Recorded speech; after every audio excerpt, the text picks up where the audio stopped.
Hey everybody, good afternoon and welcome back to the ChatGTM podcast brought to you by Inktank GTM, reporting to you live here from the JW Marriott in Phoenix, Arizona at the Restaurant Leadership Conference. You can tell I've done a couple of these. Just a few. Yeah.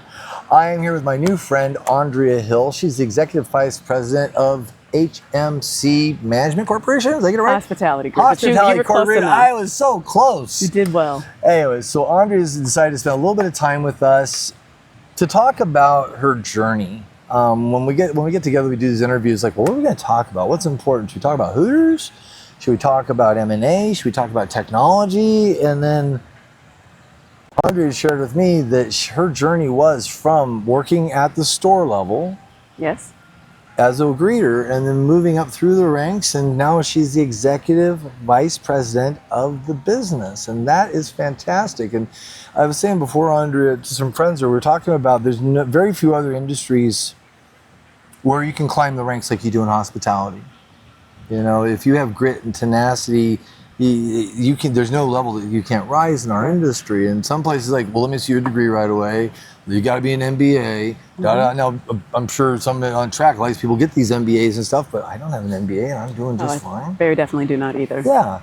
And so let's talk about that journey. So first off, how are you? And welcome to the show. Thank you for having me. I appreciate the opportunity. I'm excited. Your energy is great. Oh, thank you. Thank you. Kind of need that in our industry, right? Yes. And if you could see a few inches down, her kicks are fly. Can you see them? No, but they're really cool. She's got some nice Nikes on. So Andrea, tell me a little bit about what it was like, or what your journey was. Like, what year did you start with Hooters? 2001. 2001. And you came in, did you start as a greeter? I started as a hostess at the door. Hostess, yep. Okay. And what was it like back then? Because I think the business has changed as it went over time too. I remember people were approached your table more frequently when you went to Hooters then. They'd sign their name on the table and they'd hang out with you for a while. And it got a little bit more, hey, we're serving here. We're not here to entertain you. Does that make sense? It seems like the women got more dignity out of it after a while. They didn't have to pander so much. I think so. Okay, I guess my experience is different than what you've seen. Share with me. Like, so yeah. for me, I started off as a hostess at the door, and it was my college job. Okay. So, and believe it or not, most people don't believe, at my core, I was a shy teenager. So you here were you shy. got very shy, painfully shy. Okay. You got to ask my parents because nobody believes me, but that's the truth. Did you talk with your hand over your mouth? Sometimes, or didn't talk at all. You know, it just depends on the circumstances. But Hooters, you know, when I got there, it was just this group of women that were teaching you how to work. Oh, okay. You know, they were worker bees. It was all about, like, you're not gonna sit around. You're gonna hustle with the rest of us. Yes. So, and they were all like big sisters because I'm a host at the time, and I was hosting. I was under 21. Okay. So when you're under 21, you got to stand at the door and learn the ropes. So as I'm learning the ropes, they were just teaching us all about the art of serving and hustle the Hooters way. Okay. And a lot of that meant that you were interacting with guests quite a bit, even at the host level, because they were teaching you that your personality matters, so have some. So my experience was more, it was Lansing, Illinois, which is the store that I worked at that is my favorite store to this day. I go in there and I still feel like I'm a Hooters girl. I'm not, but I still feel how I felt when I used to work there. Right. So you go there and they're teaching you, you know, what are the steps of service? And you're trying to master all of that. I'm pretty much a worker bee anyway, but I wanted to be the best. In order to be the best among a bunch of people that are already... Monica Geller's don't get me started. We won't talk about that. When my friends see that part, they're gonna be like, he shouldn't even went there. Like, I will beat my mother in Uno, okay? I will beat a child in tic-tac-toe. No. Yes, I'll beat a child in tic-tac-toe. I used to do that when I waited on tables. Like, you gotta teach them that there are no participation trophies. But that's what I learned. Life is hard. You're gonna learn this lesson right now. Yes, so they were, my trainers were very focused on, and the management team are very focused on, how do you give the best service? So to me, we were spending time at the table because the better you got to know your guests, the better their experience. And now we call it all kinds of things, from unreasonable hospitality. All those things are amazing and great. And I'm glad it rose to the forefront, but we were doing some of that back then in our delightfully tacky way. Delightfully tacky way. Yes, yes. So there's a leap you make. Like, not everybody in Hooters goes to corporate America, right? There were mentors that had to be along the way for you. Yes. Who are your mentors? I have quite a few of them. The one that I'll speak out about I'm going to now. fix this for you real quick. Okay. Sorry about that. No, no problem. All right, I'm going to ask you a question again. Okay. It's for the marketing on the video. I like it. All right. So who are your mentors, Andrea? I have had a lot of mentors. The mentor that I believe that challenged me the most was the former vice president of operations in the Chicagoland area. He's like my work dad now. He's since retired, but he was all about the details. He is all about the details, and he is one of those people that challenge you to do your best every day. And for me, I just didn't want to disappoint him with as much time as he was spending on sharing his knowledge, because he shared it generously. And there are leaders who gatekeep information and try to keep you at the level they believe you should be. He wanted me to fly and soar. Takes pride in my career. So to me, that particular man was very instrumental in some of the things that I did. Or later on? So believe it or not, he came in and corrected me when I was a Hooters girl. Okay. Because my hot sauce labels weren't face out. Oh. And that stuck with me. And I'm like, this guy comes in here and he's seeing this one thing, but how you do one thing is how you do all things. And he just wanted to make sure that, like, if you say it's perfect, make sure it is. Yeah. And that stuck with me. He wasn't as much of a mentor as I was an hourly. There wouldn't have been enough time for him to mentor hourly people. But when I got on the executive side, he was the first one to say, here's what I think. He's very blunt with his delivery, kind of reminds me of my dad. And it just taught me, like, if he's going to teach it all to you, learn it, make it your own, and go do this for somebody else. He's investing in you. And he did, and he still does. Yeah. So he was the one that worked in our company. I mean, there were a lot of them. Yeah. But he was the one that still to this day, I mean, he called me yesterday. Really? Yes. Oh, and that's he's retired. Awesome. But he called me yesterday just to check on me. So what was the time between being that person at the front of house to the leap to going to corporate office? How'd you get called up to the big leagues, I guess they'd say in sports? So honestly, all of that happened by accident. I always say it was God's plan. It certainly wasn't mine. I went to school to be in the TV industry. In the TV industry? For broadcast journalism and sports. Okay. And I worked and I graduated from college. You know, Hooters was my college job. If I graduate, I'm getting out of here. Yeah. And so I graduated and realized you get that piece of paper, you don't automatically get that fancy high paint. No, it's a trap. Sorry, college kids. Oh, no. It takes a little bit more than just getting that piece of paper. Well, it did for me. And I went into the industry, and as much as I loved it while I was in school, I did not love it when I was there. Hard work, for my experience, was not paying off in a time frame that I was comfortable with. And honestly, so you're mid-20s then? Yes. Okay. The pay was peanuts in comparison to what I could make behind the bar on the weekends. Yeah. So to me, it was like, all right, so it's taking a lot of your time. You don't love it. You don't love it. So how effective can you be when you don't absolutely love it? Yeah. And I was having a lot more fun behind that bar talking to guests, so I just went back. I had no plan. I didn't know what I was going to do.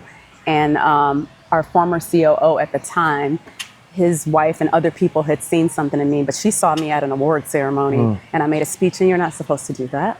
And I don't know why I did it to this day, but she told him, you should hire that girl. And I think that helped put me on his radar. And when there was an opportunity in New York City to be the marketing director, I got the shot. Wow. And so now you're called to the big leagues. I'm called up to the big leagues. Didn't want to go. No? No. Cried, kicking and screaming, called my dad. Like, you would think like, oh, you can go be a marketing director in New York City. I was like, I don't want to do it. And he said to me, okay, if you say no, be prepared for them never to ask you to do anything again. And I'm like, well, I don't want that either. Yeah, he's my homeboy, my hero. Man, yeah. What's up, Dad? Hi, Michael Hill. But when he said that to me, I remember thinking, well, I definitely don't want that. And that made me cry even harder. And he's just like, what are you doing in Chicago that's so great? I'm just like, I was just happy. And he was just like, you know, he really, my parents have never, my parents have never pushed me to a decision, but they've always challenged me like, is this the best you can do? And it wasn't. So I went and did not like it right away.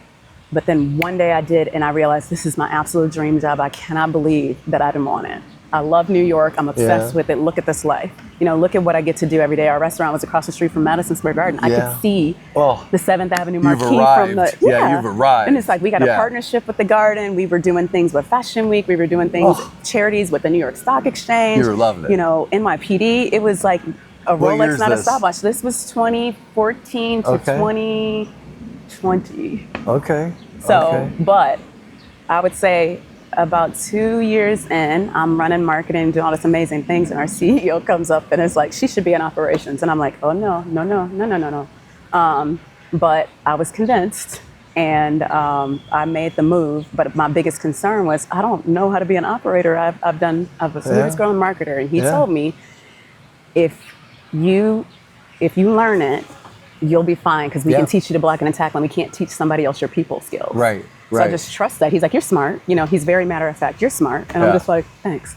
And I that was my biggest insecurity. Like, I don't know what they know, and now I'm supposed to lead them. Yeah. And that taught me, well, you better learn it faster than them. Well, somebody said once, find a job you can barely do and grow into that. And that's the time you'll grow the most, right? Yeah. That's good advice. I absolutely love it. That's how I got into the ops side.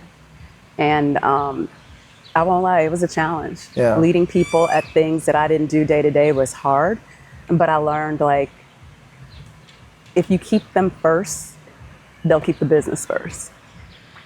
And some of those ones that knew how to do the numbers and all that, they didn't know that. Yeah. So, and you couldn't convince them. Yeah, you take care of your people take care of the business. They absolutely will.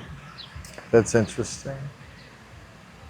These kind of journeys where you grow like that, and there's this door in front of you, and you know on the other side it's something, but you don't know what it is, and that door is just fear. Yes. And I'll be the first to say, a lot of people describe me as she's fearless. It's like, no, I'm not. I'm always scared, but fear doesn't stop me. I'll just do it scared. Half the time you know, half the time you don't know, but I'm doing a lot of it scared. Well, you're making calculated bets, though. You're betting on you. Yes, and I'm competitive enough to know you will get at least close to your desired outcome. So I'm going to say something at the beginning of the conversation. I think I said something that might have been insensitive to how I thought the business ran. I didn't think about it as the ambassador, making a great guest experience. Okay. And talking to you already, I'm getting a sense that it's more empowerment that Hooters does for the girls that are working there. I'm glad you noticed that. No, I saw it immediately in your face too. Okay. And I was here to listen. Thank you. No, 100%. Thank you. 100%. That's very good. 100%. Impressive. It is. It's a sisterhood. I have spent time with lots of Hooters girls in my life because they were my friend group, and I've grown with them. But the original Hooters girl, Lynn Austin, like, I cannot tell you how many gifts I get from her, because she just loves my fashion sense, and if she sees something, she gets it from me. Like, what industry does that have, or what restaurant group does that have? The original face of the brand is like, this coat, you can make a paper bag look good. And it's just like, that blows me away, and simultaneously encourages me in my career. You got this, you're gonna do this. Like, that to me is so rare, and I've experienced, my best friends are Hooters girls. My very best friend, though she wasn't a Hooters girl, she's my biggest. You can't tell her, that I'm not. It's just the support of women that I think gets lost in people looking at a uniform.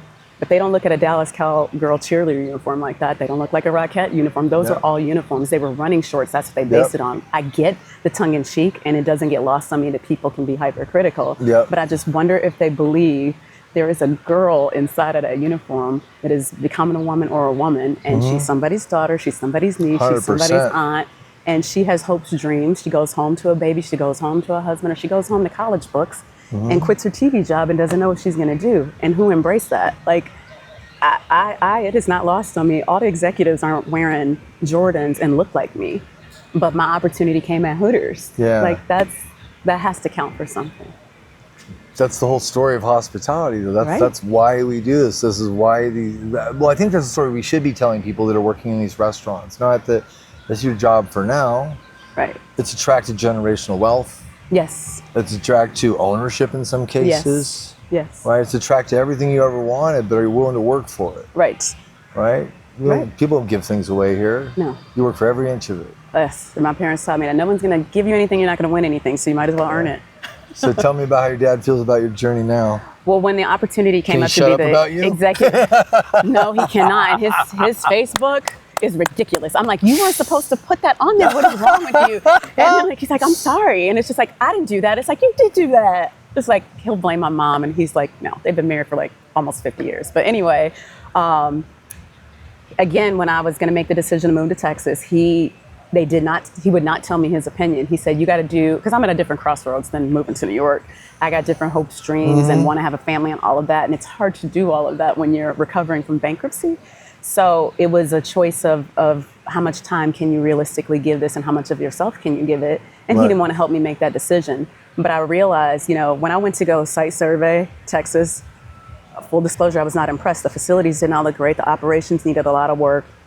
The guest experience wasn't necessarily there the way that I needed. The demographics were skewed. It was totally different than how I came up. Some retraining needed. So I get there. The one thing that stood out more than anything was that Hooters girl was beautiful and friendly to me every single time. And that just does not happen. And I'm like, well, I'm going to do it for them. I'm going to do it because they need a leader that's going to fight for them so that their brand stays relevant. And if it's me and I got to do it and it's going to be a lot of work and it's going to challenge my life plans for myself, they're worth it because I would have wanted somebody to do it for me. That level of empathy you have, you can't replace because you're in those shoes. Because I know, in those shorts. I know what that was like. I know what that was like. And I understand the value in the person behind the curtain making a decision with you in mind. So Andrea, now flash forward, we're here, 2026. Hooters has gone through adjustments. Where's the business today? We are drinking water through a fire hose trying to recover from bankruptcy. There is no other way to put that. There were so many things that I believe we had plans for, but plans change. And it is a very interesting time to be in hospitality with all the challenges economically. Sure. And, we are just looking for ways, people keep saying reinvent, reinvent. We just want to take it back to our roots because that worked. And that's what works in the Chicagoland region. It is highly successful and profitable. It ain't broke, don't fix it. Right. But how do you get that message across to your guests? How do you get that message across to your teams? How do you ensure that experience, the experience you designed 100% of the time? And it takes a tremendous amount of work, buy-in, and people that are as locked in as you are and as competitive as you are, I believe, because you want to win. Right. So we have been working on that every single day. I probably did not realize how much I would work. That's all I do. There is no balance right now. Yeah. That's the sacrifice Well, for that's now. a myth, though. Work-life balance is a myth. It's life, and there's work in there. Yes. I had more balance, I can honestly say, when I was in Chicago because things were running well. I just had to make something that was good, great. That's easy. Right. Making something that's in failure good, well, that takes more time, that takes more energy, that takes more effort, that takes more team, that takes more resources, that takes more investment. And the more part is where it feels like you're drinking water through a fire hose. It's heavy, But you're a smoke jumper. You're jumping right in the middle of a fire. I will go, and I'll do it scared. Yeah, but that means you're the fixer. Oh, thank you. Thank you. I appreciate the vote of confidence. And so if people watching are interested in, so Hooters is now wholly owned, is that right? Or is it franchise? I'm trying to understand the business model now. Right. We operate like many franchises now. There is a brand management company that helps manage that. So they're helping manage certain things, but everybody is kind of their own entity that operates under one umbrella now. It was a very tense relationship for decades. Oh, I bet. The franchisees and the original founders and the franchisors, the original founders, which is my group, did not like the direction that the brand was going in. They got away from the things that made us bring it back home. Great. And so our CEO, to his credit, he has fought for this to be this way for his entire career. So I'm really proud of him for getting it here. But the years in which that did not happen, there was some damage done. So now everybody we're still trying to stabilize, I think. And that, again, takes time. There is friction. There will be challenges, but there's also this feeling of we did it, now let's go. Right. Well, there's the idea of physics in business, right? Newtonian physics has an object in motion will continue in motion, and then it's acted on by equal or opposite force. Yes. Friction is the opposite force, right? The ultimate friction is stopping. Yes. The other friction is just changing direction and molding it where you're going. You're here to be a piece of iron will and help guide it. And sorry, folks, there's going to be friction. It's going to get hot. Gonna be friction. And that's what friction does. It makes things hot. We are all being challenged every day to be our very best, but there's a cost to that. Yeah. But there's also reward. And, excellence is what you do repeatedly every day. Yes. And I think you embody that. I try. Listen, if you aren't giving it your, like the TV industry, I knew it was time to get out because if you don't love it and you're not giving it your all, what are you doing? Yeah. And I get it. Some people like to coast, but it's just like coasting doesn't do it for me. No. That's a little boring. Life's too short also. Yeah, that's a little boring. Like I would rather give it my all to say I give it my all for me. Yeah. So if you do it for yourself, like would you want you on your team? And I would pick me first every time. Would you hire you, and would you pay you to do what you do, the money you get? Like, I always ask people that too. Like, did you earn the money you made today? Yeah. That's a great question. It's really hard for people to answer that. Sometimes I don't know. I sat there. Okay. Would you have paid you what you got paid today to get what you got? Most people, I feel like, being honest about that, understanding who they really are and deciding to be better, that's a choice. Yeah.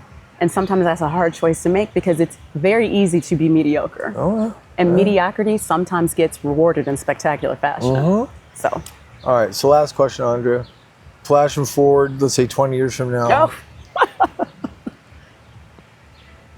Or how do you want to be remembered for your impact on the industry, who you are, what you did? People will look back at your career. Who were you? Wow. That's tough when you say Barbara 20 Walters years. just showed up, y'all. 20 years, too. 20 years, I'm just like... I don't know, 5 days. No. I want to be the leader that showed people it was possible. Are you the CEO of Hooters?